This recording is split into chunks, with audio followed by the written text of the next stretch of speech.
Hermanos, Dios lo bendiga a todos en el nombre del Señor Jesucristo.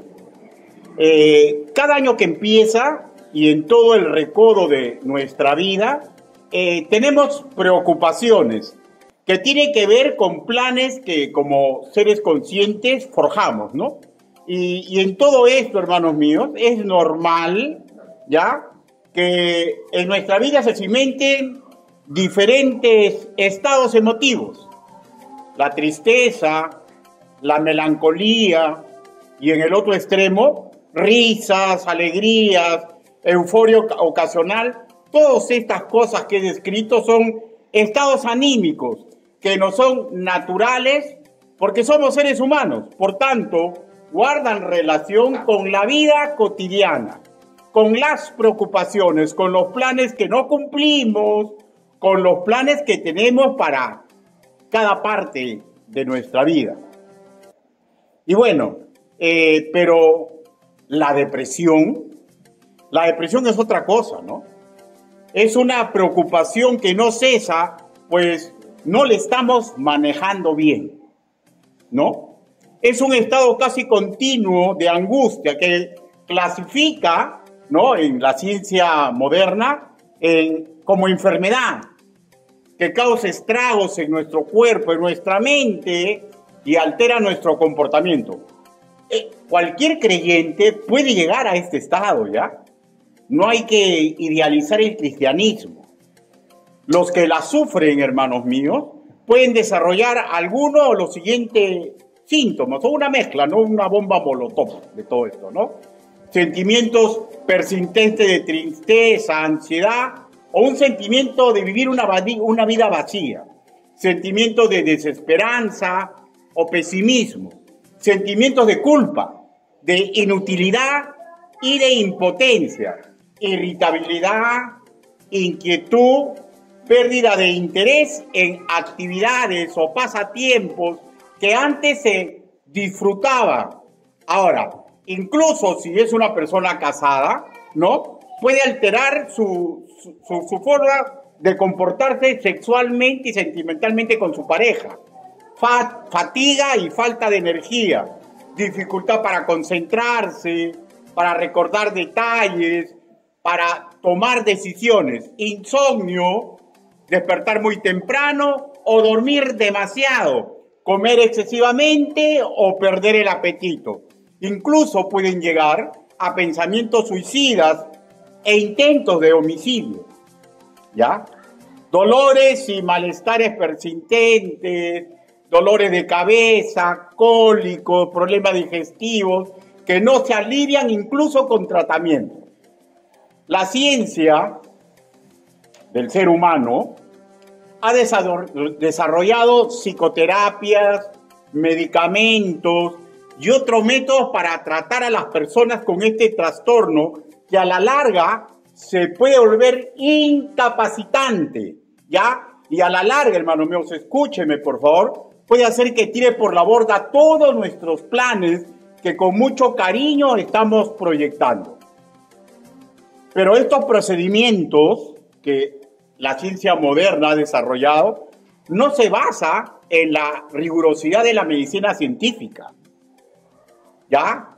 Ahora, sí puede ayudar, ya, este tipo de análisis, hablo de radiografías, ecografías, análisis clínicos, ¿ya? Cuando quiere ver un desbalance que produce todos estos síntomas, que son por un desbalance hormonal, un desbalance de vitamina o algún otro desbalance físico. Pero, ¿qué radiografía, qué ecografía, qué análisis clínico puede analizar el alma humana?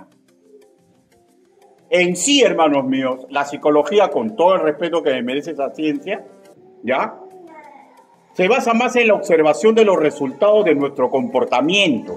La verdad del asunto es que lo más cercano al alma humana es el cerebro. Y en honor a la verdad, todavía el cerebro humano es un mapa por descifrar, ¿ya? ¿Se imaginan el alma? Un seguidor de Cristo no es inmune a la preocupación, ya que vivimos bajo las mismas presiones que los demás integrantes de nuestra sociedad. hablamos de amenazas contra nuestra integridad, contra nuestras relaciones interpersonales, amenaza contra nuestro estilo de vida, preocupaciones por las decisiones que tenemos que tomar o por las consecuencias de las malas decisiones que ya hemos tomado o por lo que nos damos cuenta pero no podemos manejar, respuestas condicionadas a traumas, por dolores en el alma que hemos sufrido en el pasado. Incluso nuestras convicciones espirituales, escúcheme ya, son fuente de preocupación. Son fuente de preocupación. ¿Podré cumplir como pastor con mi grey? ¿Podré lograr el modelo bíblico que dice el Señor con respecto de ser padre, de ser esposo? Incluso nuestras convicciones espirituales son fuentes de preocupación. Y si yo como esposo digo eso, los jóvenes podrán decirnos, los solteros, ¿podré dar la talla? ¿Podré dar la talla? Como se puede apreciar, incluso nuestras convicciones espirituales son fuente de preocupación. Nos preocupamos, repito, por ser mejores padres, cónyuges, nos preocupamos por dar un buen testimonio a nuestros vecinos, y a todas estas preocupaciones se suma lo que la naturaleza de la vida presenta en nuestro cotidiano, que muchas veces la manejamos mal. Y esto, hermanos míos, es lo que nos puede conducir a la depresión. Escúchenme, por favor.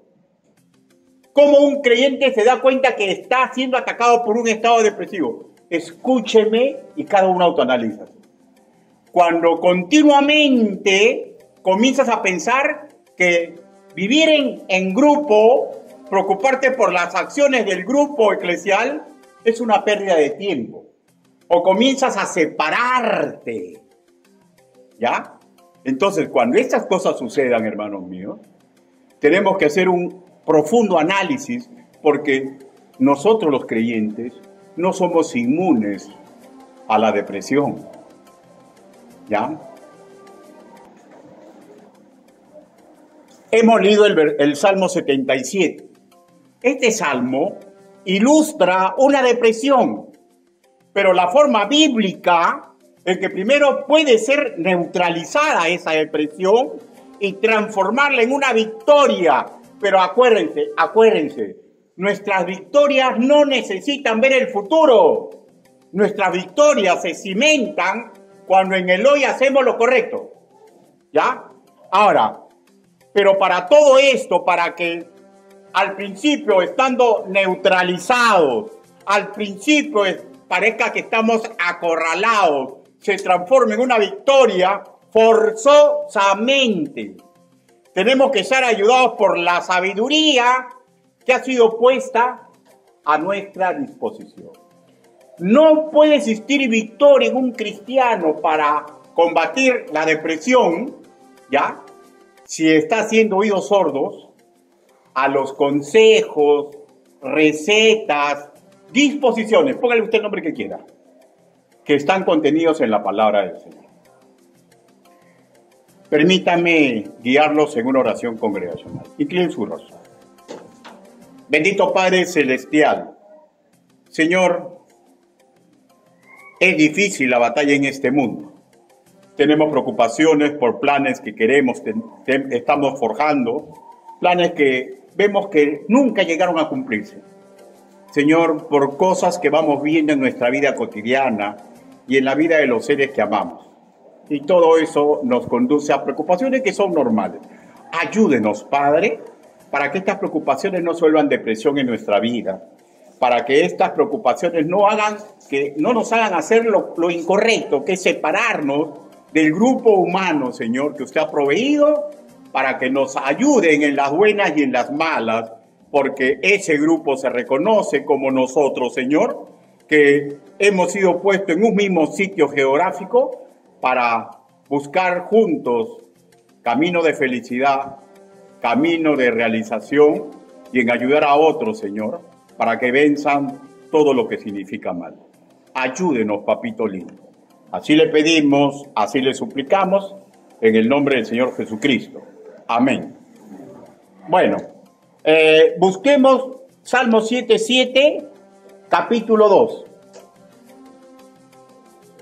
Empieza así, su primera parte dice: al Señor busqué en el día de mi angustia.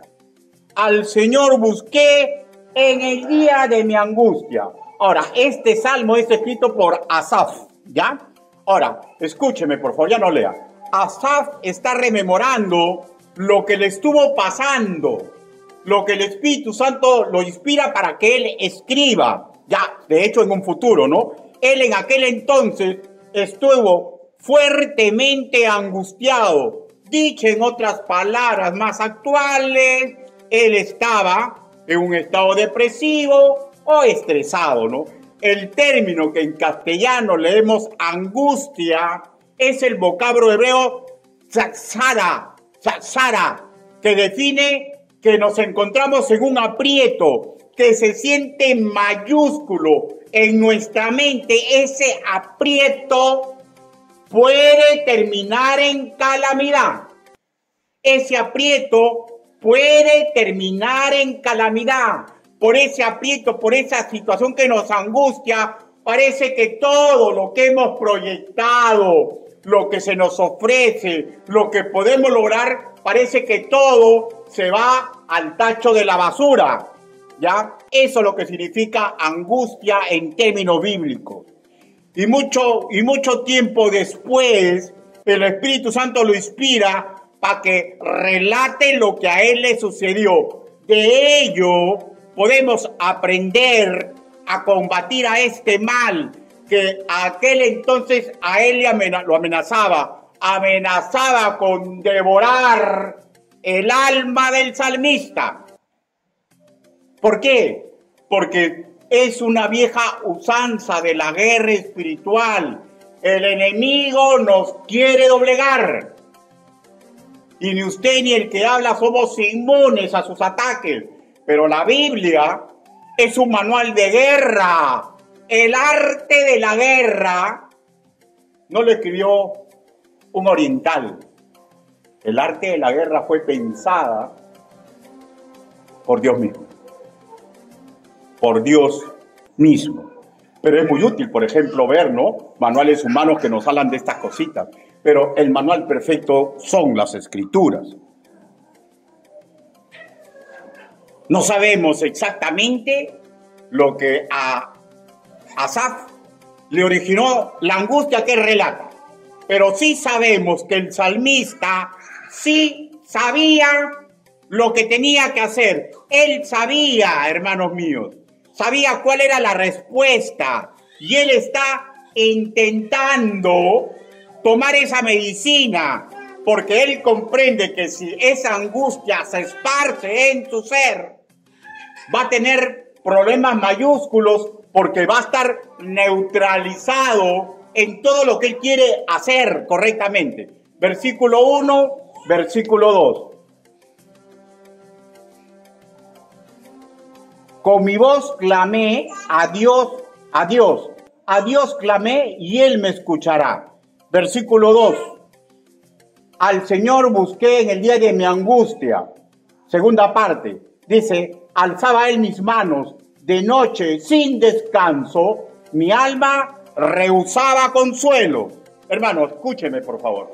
Él está reconociendo que por largas horas en la noche está orando. O sea, él no está intentando evadir y olvidar el problema, lo que le está produciendo esta tensión emocional. Él la está enfrentando con las armas espirituales que le eran propias a su pueblo, con las mismas armas espirituales que se nos ha entregado a nosotros, a los miembros de su iglesia, para cuando algo está tentando contra nuestro ser. Y la oración es lo que a él le fue enseñado y lo que a nosotros se nos enseña.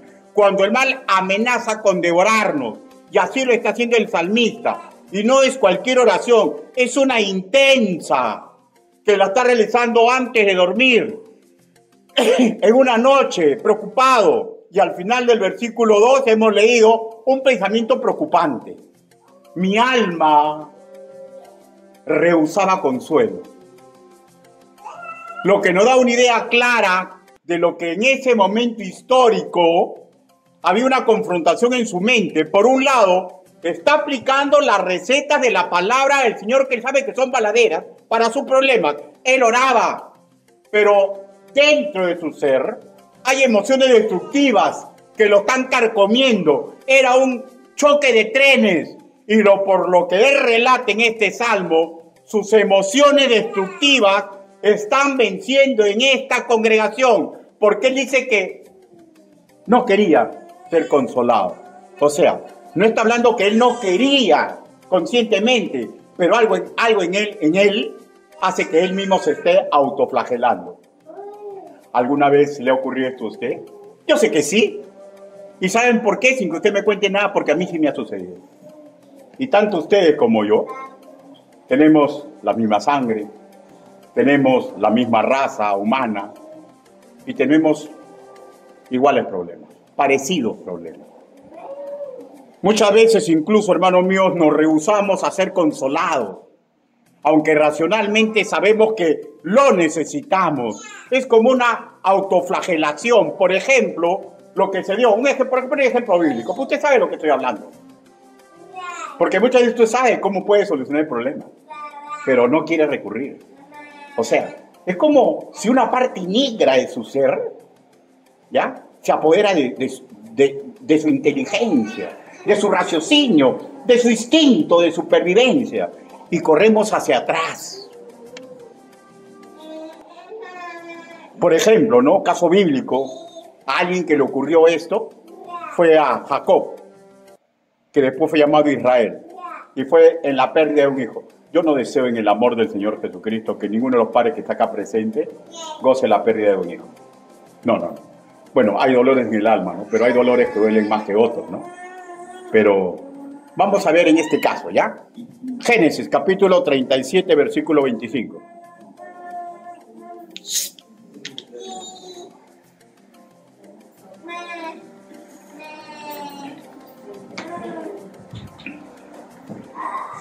Génesis.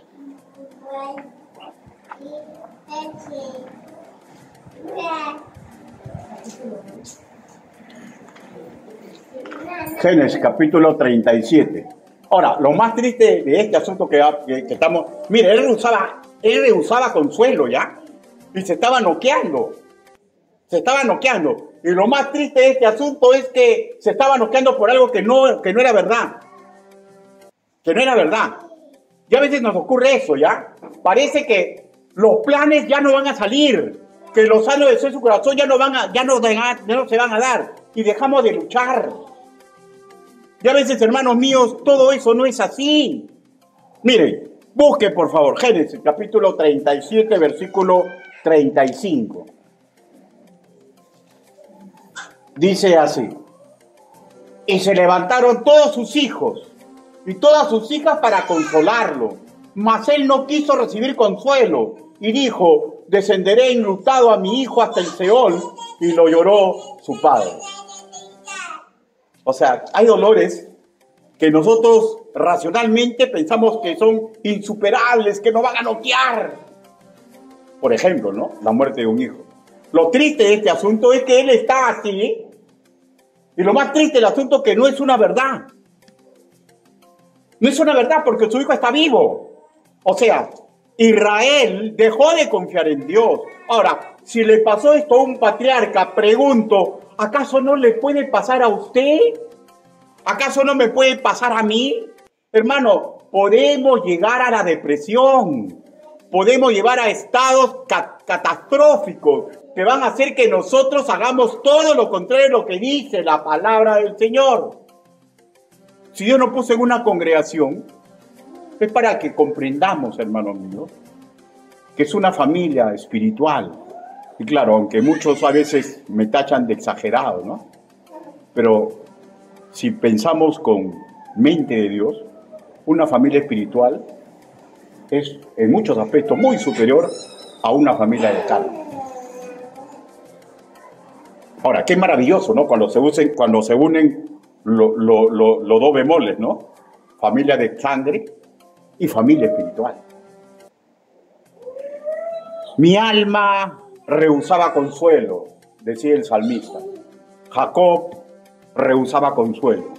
Y yo estoy casi convencido que va a llegar momentos en su vida, si no es que ya llegó, que va usted a rehusar el consuelo, que va a pensar que algo negro en su mente, como a mí me ocurrió en alguna oportunidad, que ya todo es por gusto, que ya no voy a triunfar. Y nos olvidamos que Dios tiene planes maravillosos para nosotros, específicamente con Asaf. ¿Cuáles fueron esas emociones que ayudaron a su depresión? Regresemos a Salmos, capítulo 67, y leamos el versículo 6.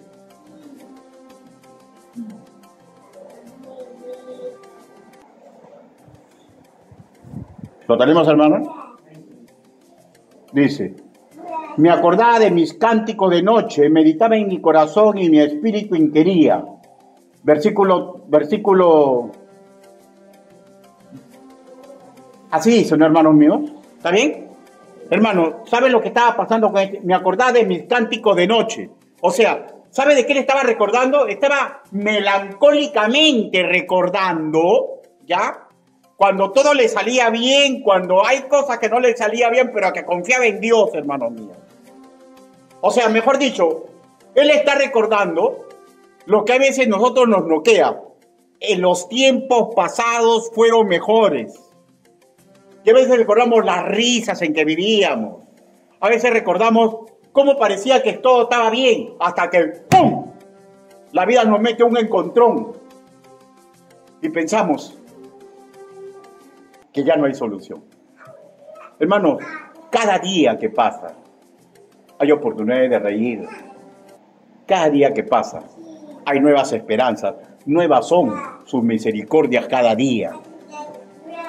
Él estaba recordando los días felices, pero con melancolía, como quien dice, ya no va a regresar.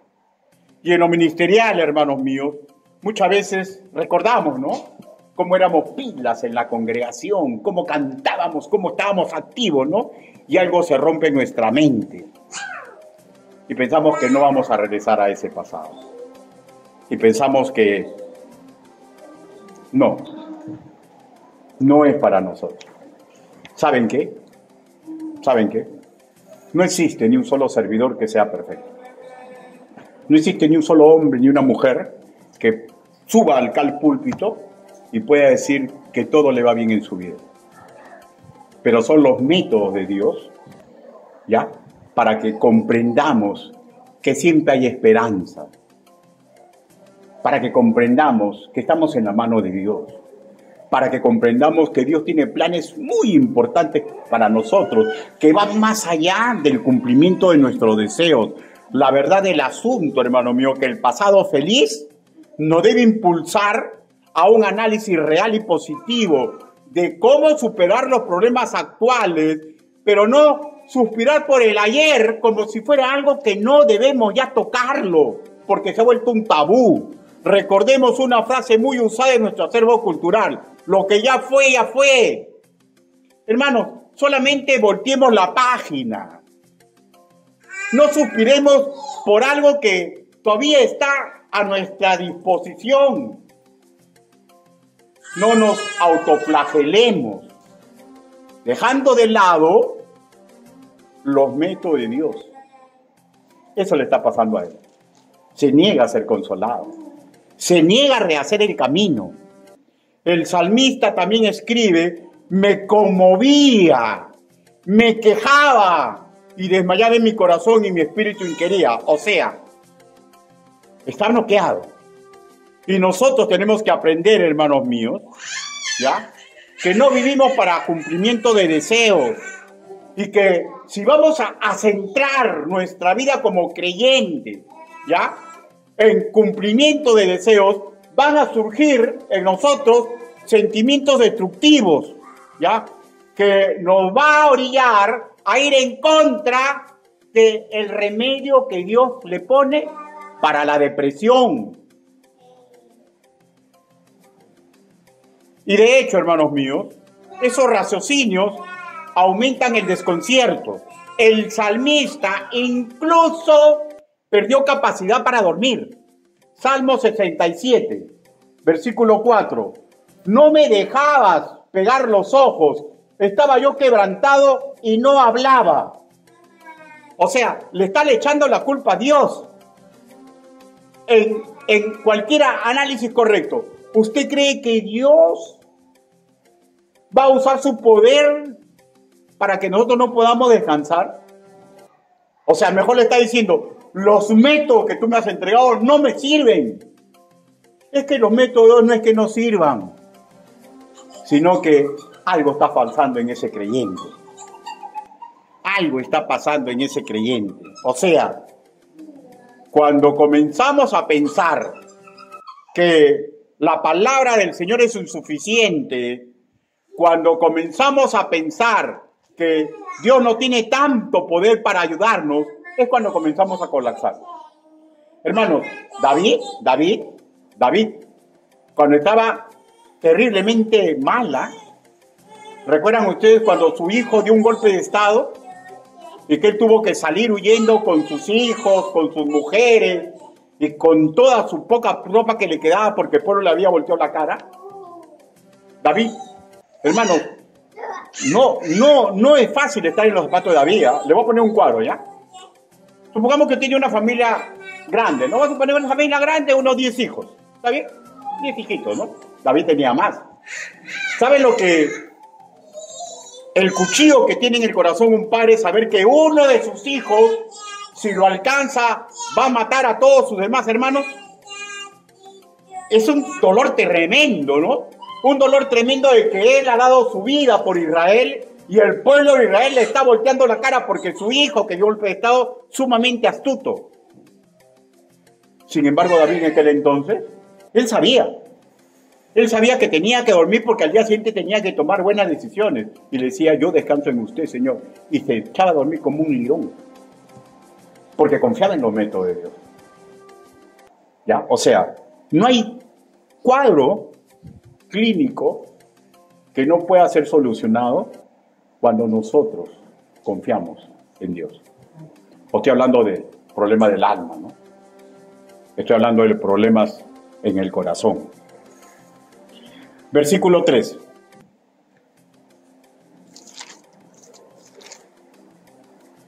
Me acordaba de Dios y me conmovía. Me quejaba y desmayaba mi espíritu. Se quejaba, desmayaba. Todo lo razonaba inútil. Algo así como decirle a Dios, sé que tienes todo el poder. Sé que puedes librarme. Sé que puedes hacer desaparecer esto que me está angustiando. Pero no lo estás haciendo.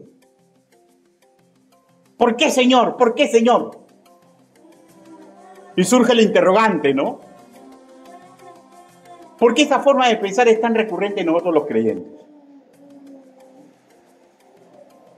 Es que a veces pedimos más fe. A veces nos olvidamos que no hemos sido sacados del mundo. Que el mundo nos trae aflicción. Y que nosotros a veces procedemos así, no porque somos carnales, ¿ya? O sea, no es porque estemos mal, sino porque somos seres humanos. Y el ser humano, hermanos míos, está expuesto a todas estas situaciones. Pero recuerden, por favor, nosotros somos más que emociones. Somos los que tomamos decisiones de confiar en el Señor.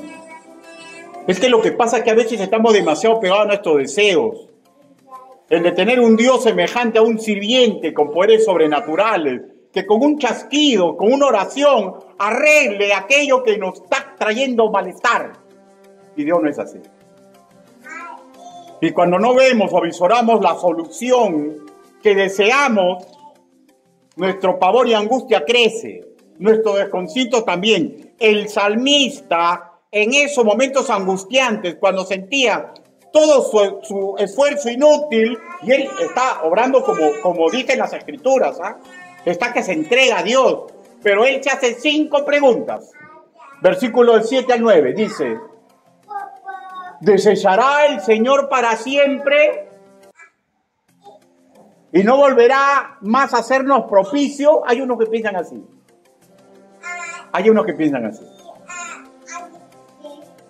Segundo, ¿ha cesado para siempre su misericordia? Hay creyentes que piensan así. Tercero, se ha acabado perpetuamente su promesa. ¿Ha olvidado Dios el tener misericordia?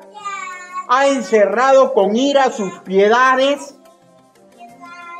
Preguntas que no nos son ajenas cuando el dolor invade nuestra alma, cuando la incertidumbre invade nuestra mente ante situaciones que nos roban la paz, que nos roban nuestra tranquilidad.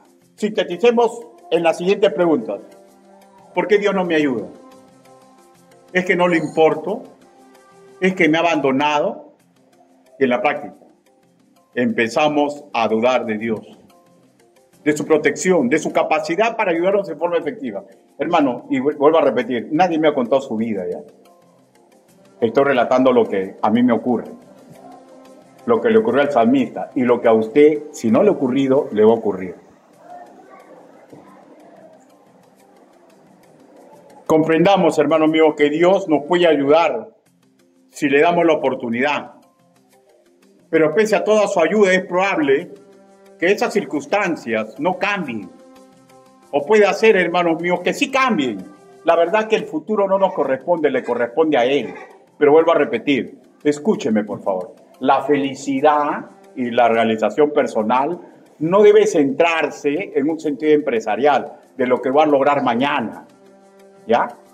La felicidad y la realización personal debe centrarse, ¿ya?, en el hoy, hacer lo correcto. ¿Y cuál es lo correcto, pastor? La receta que dice que tenemos que hacer en la palabra del Señor. Lo que está en nuestras manos es hacer lo que Dios dice que tenemos que hacer. Lo que está en nuestras manos es pedir ayuda cuando necesitamos ser ayudados. Lo que está en nuestras manos es aceptar la receta que nos dan los doctores, los maestros de la palabra del Señor. Hermanos, yo dentro de poco me voy a operar. No sé exactamente, dice que tengo 2 operaciones. Pero ¿qué le parece si el primer doctor me dice, bueno, Ricardo, te vamos a operar tal día y esta es la medicina que tienes que tomar, estos son los espacios que tienes que tomar, esto es lo que no tienes que hacer?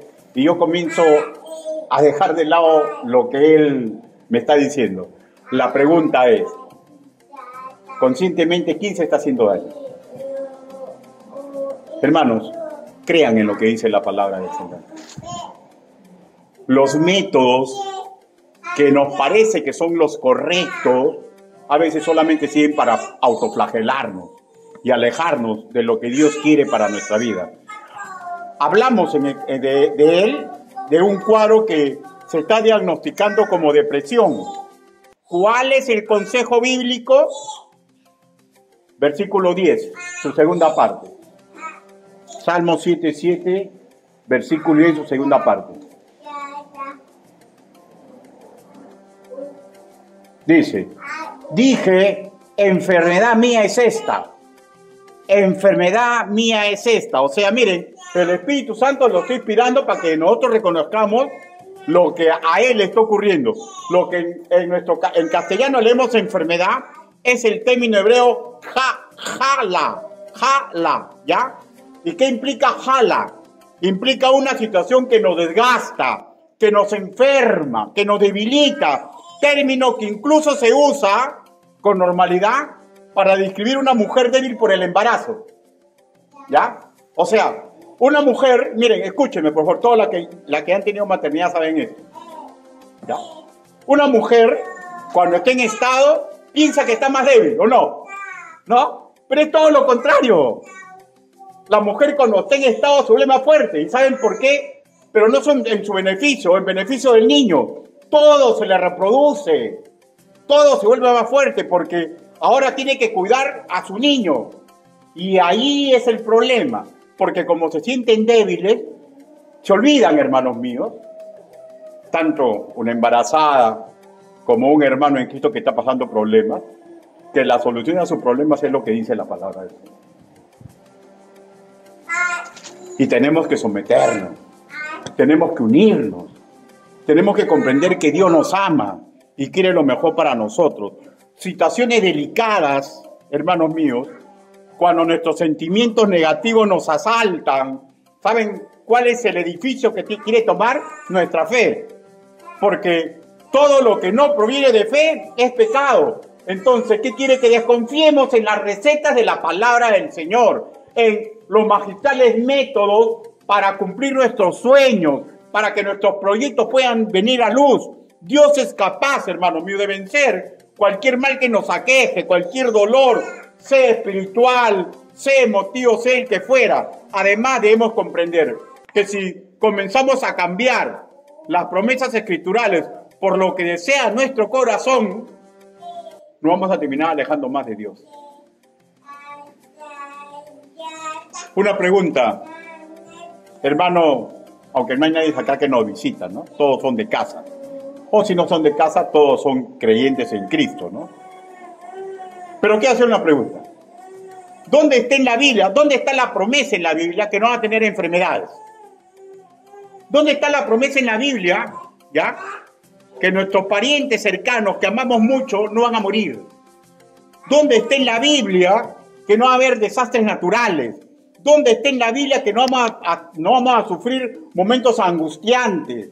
Que nuestros planes que tanto hemos trabajado parece que se derrumban. Todo como un castillo de naipes. Escúcheme, por favor, escúcheme. Si usted hizo todo lo correcto y ese plan se cae como un castillo de naipes, ¿saben por qué es? Porque Dios tiene algo mejor para usted. Dios tiene algo mejor para usted. Pero nos amarramos a los deseos que teníamos en el corazón.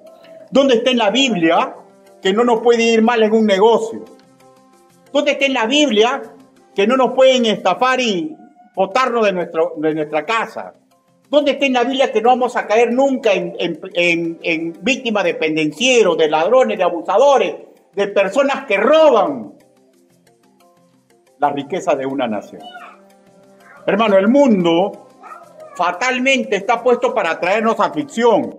Y no es el plan original de Dios, sino eso que lo desató Adán y Eva con el pecado original.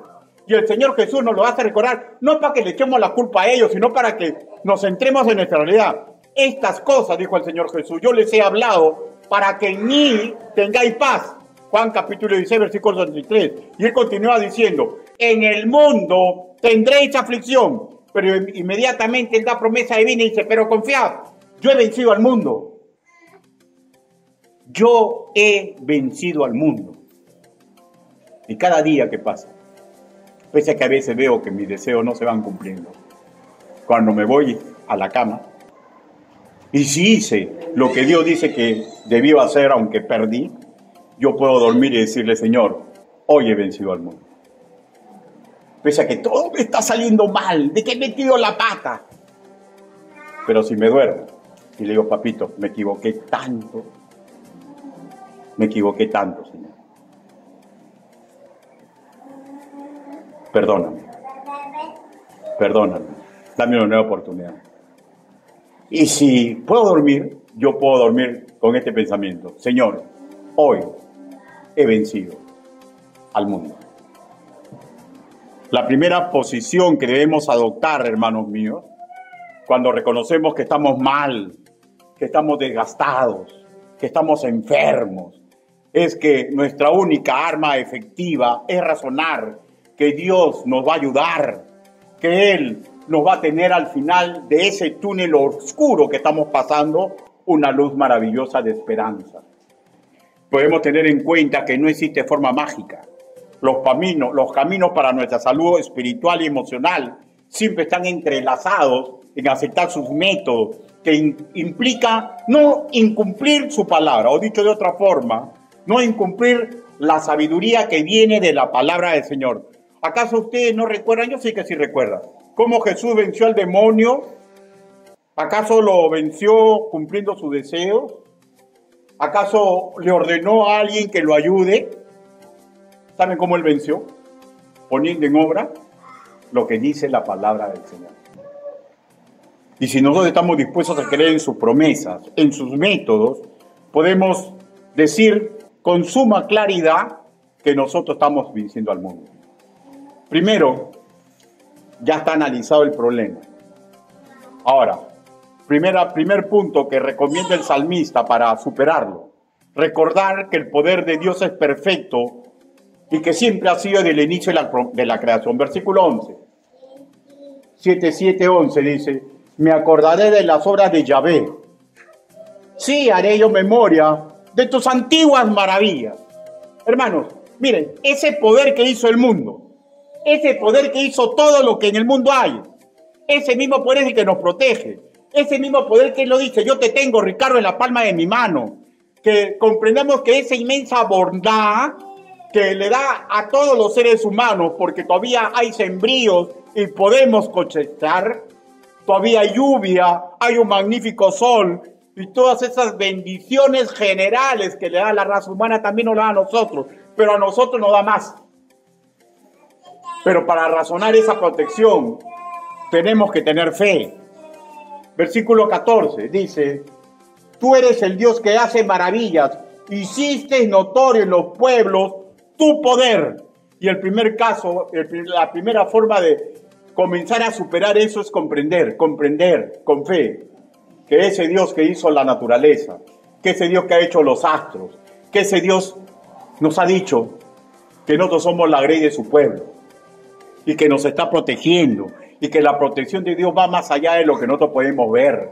Hermanos, la fe es la convicción de lo que se espera. Sin fe es imposible agradar a Dios. Y cuando nosotros no tenemos fe, ¿sabes lo que nos pasa? Nosotros mismos nos autoflagelamos. Y al autoflagelarnos, hacemos todo lo contrario de lo que Dios quiere para que retornemos al camino correcto.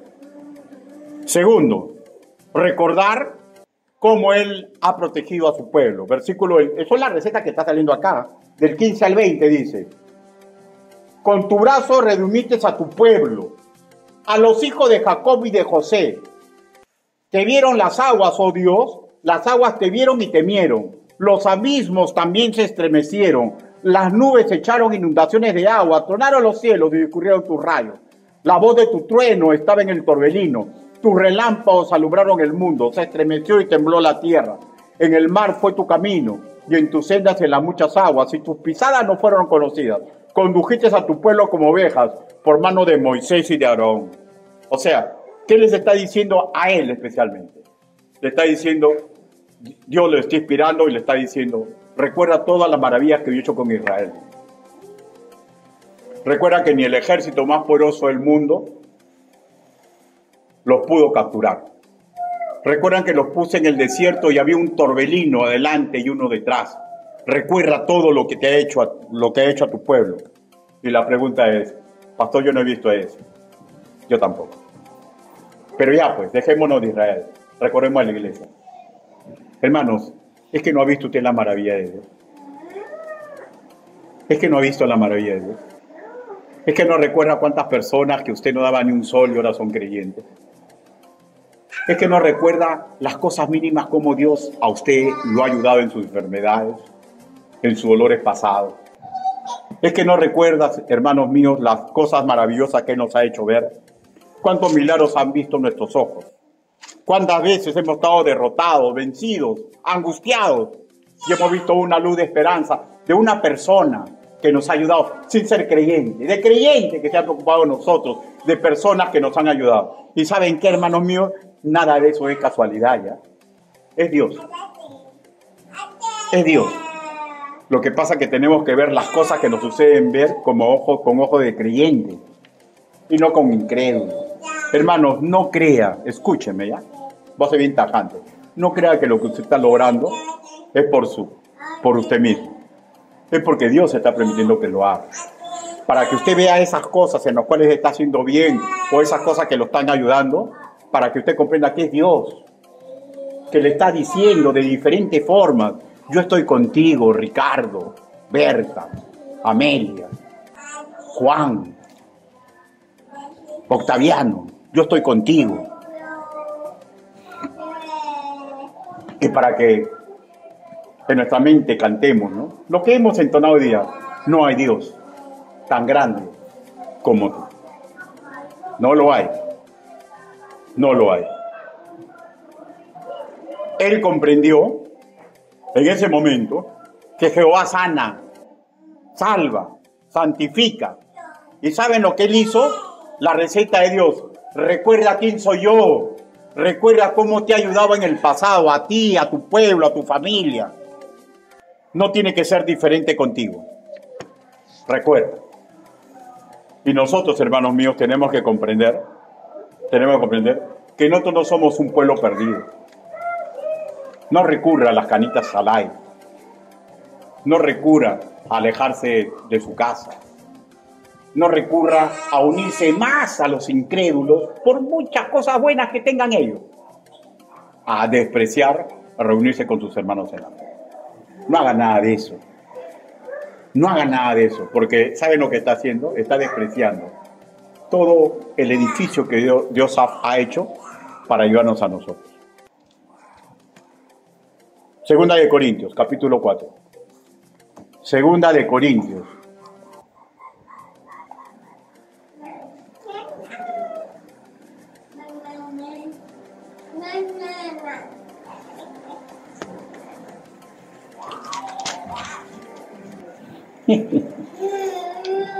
Segunda de Corintios.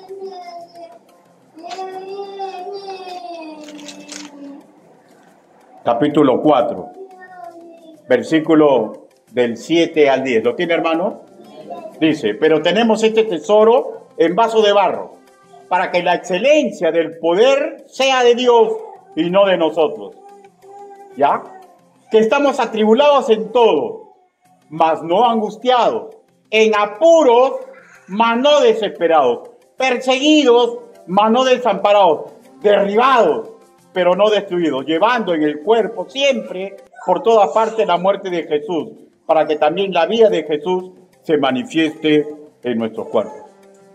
Hermanos, no hay situación que nos pueda tumbar si nosotros no nos alejamos de la fe. A él le hizo recordar, condujiste a tu pueblo como oveja por mano de Moisés y de Aarón. Recuerde usted todos los problemas que hemos tenido en esta iglesia, todos los problemas que usted ha tenido y cómo Dios ha sido fuerte para socorrer a la iglesia y socorrer a los hermanos en la fe. No olvidemos, el Señor del universo usa a simples humanos, comunes y corrientes, para escribirnos su voluntad, que es perfecta y agradable para nosotros. Conclusiones. Primero, el único que nos puede salvar de la angustia en forma efectiva fue, es y siempre será el Señor que creó los cielos y la tierra, el mismo que guió a su pueblo librándolo de la esclavitud del pecado, el mismo que murió en la cruz. Segundo, conozcamos, hermanos míos, lo que nos da angustia. Conozcamos lo que nos da angustia. Conozcamos lo que nos quita el sueño. ¿Y saben qué? No se asusten. Y si se asusten, descansen en el Señor. ¿Saben por qué, hermanos míos? Porque el Señor nos va a dar paz en nuestro corazón. Y vamos a darnos cuenta que al final del túnel hay una luz que se llama esperanza. Pero para que esa luz se manifieste en el hoy, en el sitio donde tenga ese túnel oscuro, yo tengo que seguir haciendo los métodos de Dios. Tercero, el camino siempre va a ser el mismo. Confiar en Jesucristo, confiar en los métodos que dicen su palabra. Y si usted aún no es creyente, el primer paso siempre es reconocer a Cristo como su Señor y Salvador.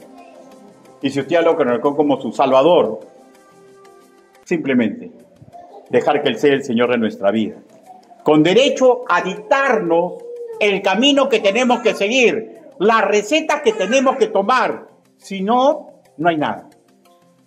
Y cuarto, sin Cristo, hermanos míos, toda ciencia humana para aliviar o curar el alma es hojarasca y humo de ilusionista si no tiene base en Cristo.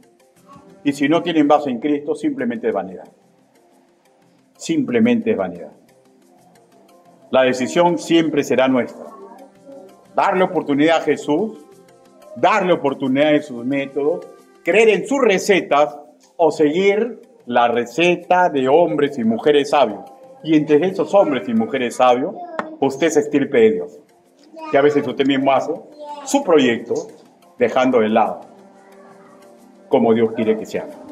Y cuando eso ocurre, hermanos míos, yo le firmo un certificado. No va a solucionar nada.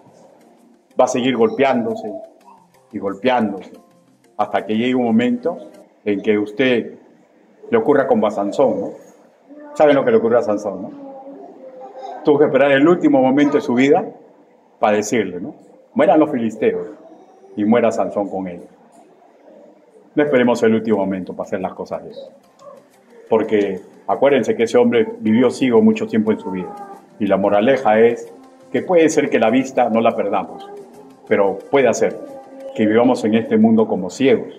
Y eso, hermanos míos, no es la voluntad de Dios. Inclinen su rostro, vamos a orar.